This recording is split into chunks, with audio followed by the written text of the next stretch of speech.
Fique por dentro das principais discussões que impactam seus investimentos e das análises de nossos especialistas sobre as movimentações do mercado financeiro. Falando nisso, nosso encontro é toda manhã, logo após a abertura do mercado. Entre nos canais oficiais do Itaú Personalité e envie suas dúvidas sobre recomendação de investimentos.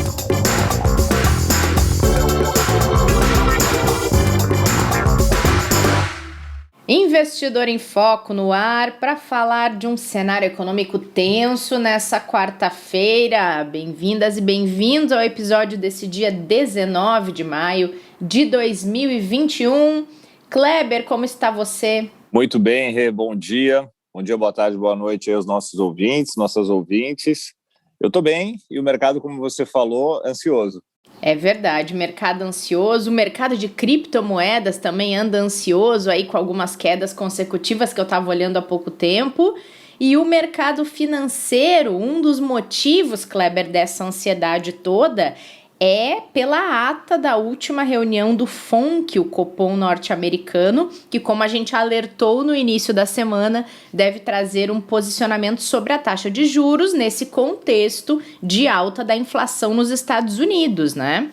É isso mesmo, o evento mais aguardado da semana, né? Sai hoje às 15 horas, a ata do, como você disse, Copom norte-americano, né? Do FONC, onde vai ser apresentado ali exatamente quais são as avaliações, né, do comitê em relação à política monetária e também, principalmente, o direcionamento dela depois, né, dessas pressões mais fortes que a gente vem acompanhando na inflação, tanto por lá quanto também em outras importantes economias, né? A gente falou já, principalmente, o quanto a gente vem olhando, né, para os núcleos de inflação subirem mais do que o esperado, né, no mercado norte-americano, e a gente tem essa preocupação do quanto isso pode pressionar o Banco Central dos Estados Unidos, o Fed, a fazer movimentos, né, mais bruscos ali de alta de juros ou de retirada de estímulos antes do que é o esperado. Essa que é a grande preocupação. Assim, especialistas, né, principalmente economistas norte-americanos, acreditam que a ata vai seguir um tom mais brando, ou como a gente diz, mais dovish, né, continuando com uma política monetária ainda de estímulos, né, e com uma redução bem moderada, se for acontecer algum tipo de redução, né, em relação a esses estímulos no curto prazo. Isso deve acontecer realmente mais para frente. Então, mas a expectativa ela ainda preocupa porque a gente pode ter sim uma surpresa e aí sim seria um choque, vamos falar no curtíssimo prazo para os mercados, com uma talvez, né, corrida. E aí falando mais para o investidor, o que impacta, né? Se sair, por exemplo, uma ata um pouco mais agressiva do ponto de vista de política monetária, dando sinais de que você pode antecipar essas altas de juros ou retiradas de estímulos, você pode sim ter uma corrida maior por ativos de renda fixa, saída de ativos de renda variável, uma subida da alta de uma subida, né, que gera uma alta de juros nas taxas futuras dos treasuries, e isso naturalmente impacta o nosso mercado aqui também. Então, por isso que é muito importante o investidor acompanhar esse dado que sai à tarde e, junto com ele, falas de dirigentes importantes ali também do Banco Central dos Estados Unidos. E aquela nossa boa e velha dica, sempre que tem alguma coisa que vai acontecer ao longo do dia, é seguir o Itaú Investimentos no Telegram para ficar atento ao áudio do fechamento do mercado, né, Kleber? Que vocês vão publicar lá no final da tarde, possivelmente com o que teve de principal dessas repercussões. Não, a gente faz exatamente isso, Rê, e é para pelo menos o investidor saber ali o que norteou o fechamento de mercado a ter aquele resultado, né? E hoje a gente vai ver provavelmente um mercado muito mais, como a gente costuma dizer, de lado, né? Acompanhando o que vai acontecer até esse momento, né, no período da tarde, para realmente ter um direcionamento um pouco mais forte. Se vier como esperado, a gente não deve ter grandes mudanças até lá, mas se vier uma surpresa, é sempre bom o investidor estar acompanhando. Sim, com certeza, até porque tudo que acontece lá impacta o mercado de todos os países, né, Kleber? Uhum.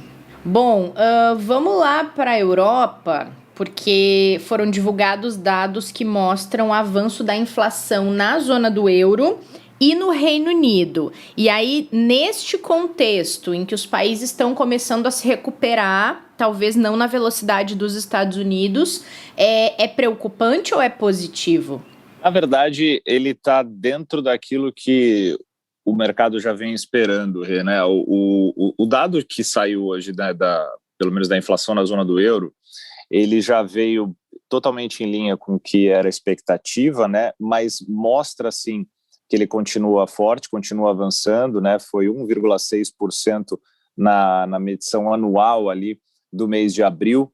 No Reino Unido veio também com o mesmo nível ali em 1,5%, mostrando que a gente tem, sim, uma preocupação, até porque quando a gente olha para o dado de abril, a gente ontem falou sobre o PIB do primeiro trimestre, que veio ainda fraco, né, até com uma recessão técnica, que não preocupa tanto, porque já é pelo menos, né, estimado que a recuperação comece no segundo trimestre na Europa, mas uma vez que a gente tenha uma recuperação mais forte da economia no segundo trimestre, ou seja, a partir de abril, maio, a gente pode ter, então, mais pressão sobre uma inflação que já vem avançando, né?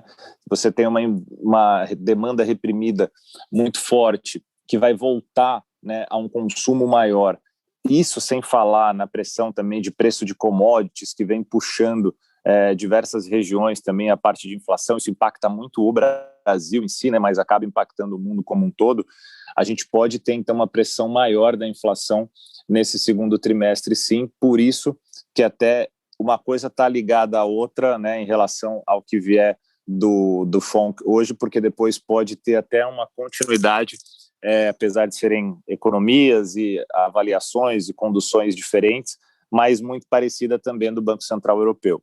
Então, é importante o dado para mostrar que a gente tem, de um lado positivo, recuperação da atividade que gera volta de consumo, que melhora a questão de demanda diretamente das pessoas, mas impacta a inflação também, que é um ponto preocupante por questão dos estímulos que podem ser reduzidos também por lá. Boa. Bom, trazendo o nosso papo aqui para o cenário local, hoje Brasília tem muitos holofotes, porque o ex-ministro Eduardo Pazuello presta depoimento na CPI da Covid no Congresso. Tem uma operação da Polícia Federal mirando o ministro do Meio Ambiente, Ricardo Salles. Então o dia já começou daquele jeito por lá, hein, Kleber? Começou, sendo realmente factual aqui para os investidores poderem acompanhar, porque são informações que podem acabar, de certa forma, mexendo, né, com a questão local e, em alguns aspectos importantes, até podendo impactar no mercado, né, mas, basicamente, do lado da CPI da Covid, é esperado que tenha, né, a participação do ex-ministro, mas não necessariamente o seu depoimento, né, com a possibilidade dele acabar recorrendo né, ao direito de não se pronunciar ali. Tem esse detalhe também, é verdade. Exatamente, né, que pode acabar sendo, como já vem acontecendo, né, com outras pessoas também que têm participado, né, outros depoentes que têm recorrido. E na parte um pouco mais complicada ali que aconteceu hoje cedo, né, foi essa operação da Polícia Federal de busca e apreensão. Basicamente, a ação ainda busca apurar possíveis, né, crimes de corrupção, advocacia administrativa, entre outros, ligados à parte empresarial do ramo madeireiro, que poderia ter tido algum tipo de benefício, e com isso essa avaliação e essa apuração da Polícia Federal dentro dessa operação pode trazer impactos aí ao Ministério do Meio Ambiente, né? Então a gente sabe o quanto o Ministério é importante, né? O quanto a gente tem de discussões sobre isso no mundo hoje, né? Que vem pautando aí uma série de governos, não só o Brasil. Então é importante a gente ficar atento e ver quais vão ser os desdobramentos disso. Até porque, trazendo para o mercado financeiro, operação da Polícia Federal, geralmente quando trata de denúncias graves, coisas que envolvem ministério, governo, qualquer que seja, ela pode impactar mercado, né, Kleber, como um todo. Então é importante ficar atento ao longo do dia a respeito dos desdobramentos disso também. Sim, porque a gente tem riscos importantes que trazem reflexos para o mercado, né? Então, claro, a gente já faz uns dias que não comenta aqui, mas a gente tem a questão do risco fiscal, que continua, sim, no radar e com muita atenção de todos os economistas, analistas, nossos aqui, a gente acompanhando diariamente. E a gente tem também um outro risco importante, que é risco político, né? Então, o risco político ele tem uma extrema relevância para o andamento daquilo que é importante, não só para a economia, né, mas para toda a atividade local. Então, se a gente tem um aumento de risco político, isso pode impactar em pontos muito importantes, como andamento de reformas, discussões de pautas relevantes que vão trazer diretamente reflexos para a economia local. Então, por isso que o ponto, né, mas muitas vezes as pessoas podem perguntar, né, mas o que isso pode ter diretamente de ligação? É que o risco político pode, sim, de certa forma, afetar outros pontos muito importantes que estejam ligados diretamente à economia e à atividade brasileira, que vai trazer reflexos, é claro, para o mercado financeiro. Com certeza, até porque economia e política andam ali de mãos dadas, né, Kleber? Lado a lado. Elas não se desgrudam. Não vamos nos iludir. Agora, como se Brasília não estivesse com um incêndio suficiente, ainda tem possibilidade de votação de uma medida provisória que autoriza a privatização da Eletrobras, e a gente sabe que esse assunto sempre gera polêmica. Verdade. É um ponto positivo quando a gente olha para a questão da economia, principalmente no sistema de liberar algumas empresas para uma gestão privada que pode ser bem importante e que pode realmente trazer evoluções interessantes para o mercado, para o setor. Então, isso é um ponto que ajuda muito o mercado.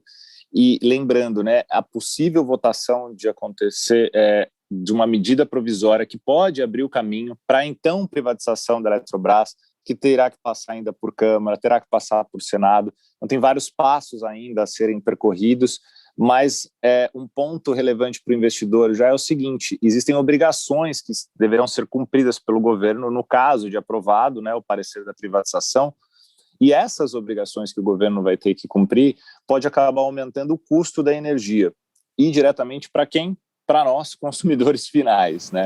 Então, a gente volta lá ao início da nossa conversa do podcast, que é o seguinte: se isso acontecer, a gente lembra que a energia elétrica é um dos elementos medidos na cesta de itens que mede.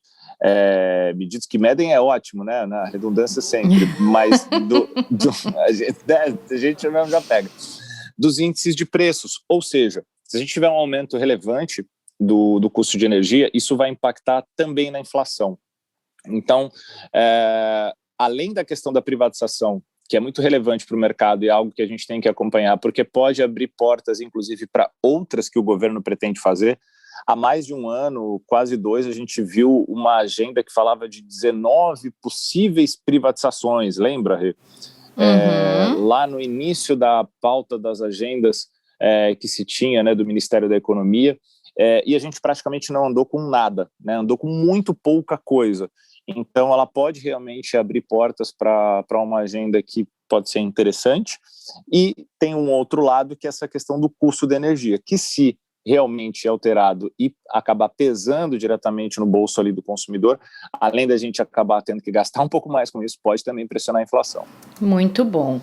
Bom, então ficamos com este cenário bem recheado para essa quarta-feira. A gente vai ter repercussões do que vai acontecer ao longo do dia nesta quinta.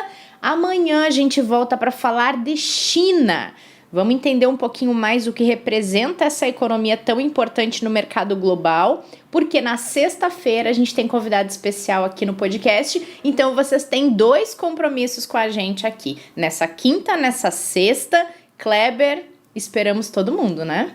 Vai ser um papo muito interessante, a gente espera assim, que todo mundo possa participar, porque falar de China é realmente, até para entender um pouco melhor esse mundo que a gente tanto fala aqui, mas com alguém especializado para ensinar para a gente como é que funciona essa dinâmica por lá, né, Rê? Muito bom. Então, até amanhã. Obrigado, Rê. Até amanhã. Um beijo a todos. Outro para você. E, pessoal, não esqueçam de seguir o nosso canal do Investidor em Foco aí na plataforma de podcast que você costuma nos ouvir. Assim a gente pode conhecer um pouco mais da nossa audiência e melhorar aqui o conteúdo para vocês. Também sigam o Itaú Investimentos para poderem ouvir o fechamento do mercado nesta quarta-feira a respeito de todos esses assuntos que a gente falou, tá bom? Combinado? A gente espera vocês no próximo episódio. Fique por dentro das principais discussões que impactam seus investimentos e das análises de nossos especialistas sobre as movimentações do mercado financeiro. Falando nisso, Nosso encontro é toda manhã, logo após a abertura do mercado. Entre nos canais oficiais do Itaú Personalité e envie suas dúvidas sobre recomendação de investimentos.